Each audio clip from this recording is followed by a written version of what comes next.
Nice to Good see morning, you. Howard. Nice to meet you this morning. I loved the film. It is such a delicious, tangled web of lies and secrets, and it's so sparkling as well. I love Oh, it. can we put We that like on, that. on the poster, please?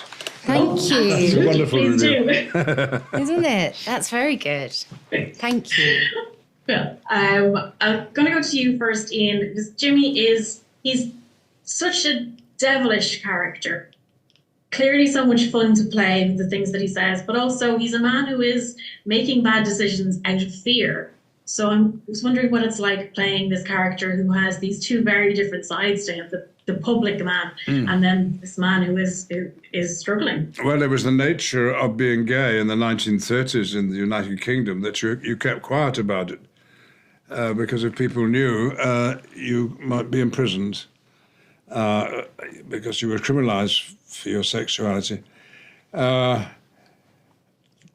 isn't the reason entirely why he behaves as he does, but it's very involved in his motives or his ability to be cruel and to bully somebody else because he's been bullied himself all his life. It's the nature of being gay in the 1930s.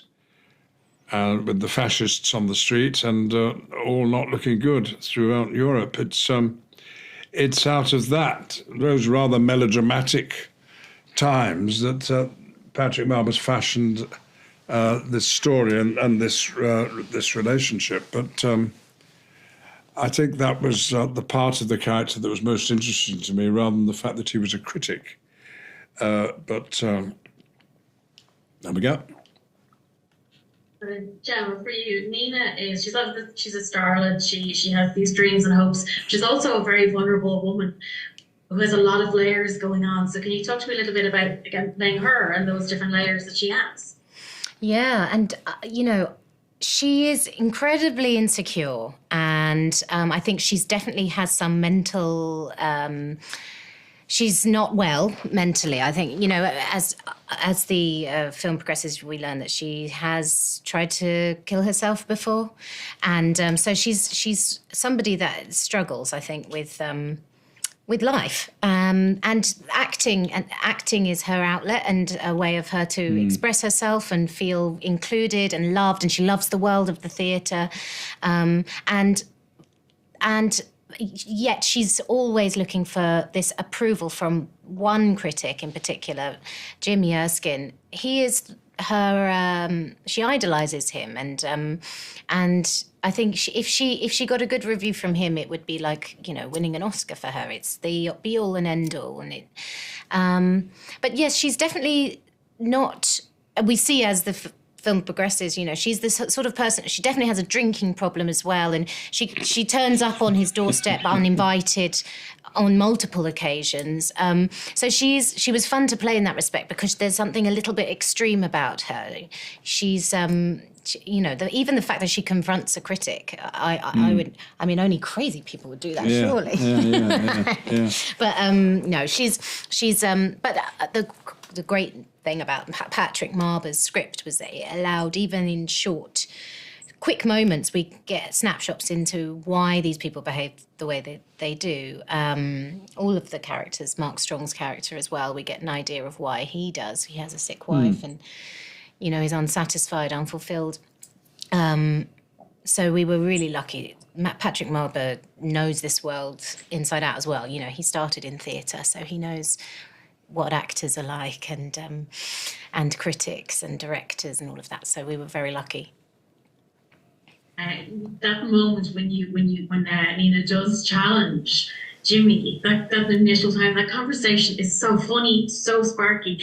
Talk to me about the fun aspects of that. And I mean, when you list the things that Jimmy has called you over the years, it is both horrible and so funny at the same time. So talk to me about those lighter kind of moments. I think it's because it means so much to her.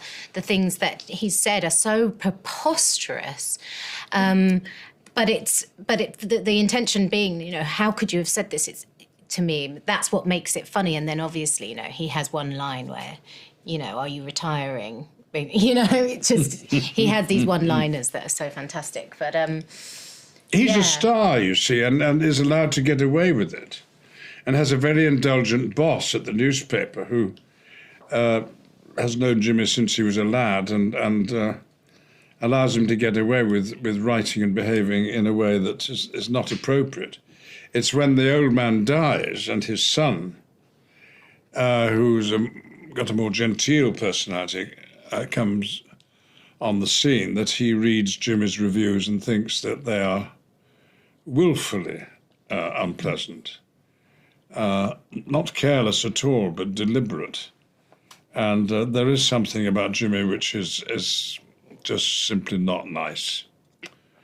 I can work out where that might have come from, but it's inescapable. And so Nina's having to cope with the bullying. I guess it's a type of bullying, because he particularly pinpoints her, doesn't he, with his... Yeah. And I wonder if that is... I wonder if he would have dared say similar things about a male actor. Who knows? Yeah. I believe we are almost out of time, but I would like to say, as a film critic, I'm going to be more careful of my phrasing from now on, just in case. I don't want to learn from Jimmy. It was so nice to All right, nice to see you, Cara. And you, Cara. Take care. Thank you. Bye.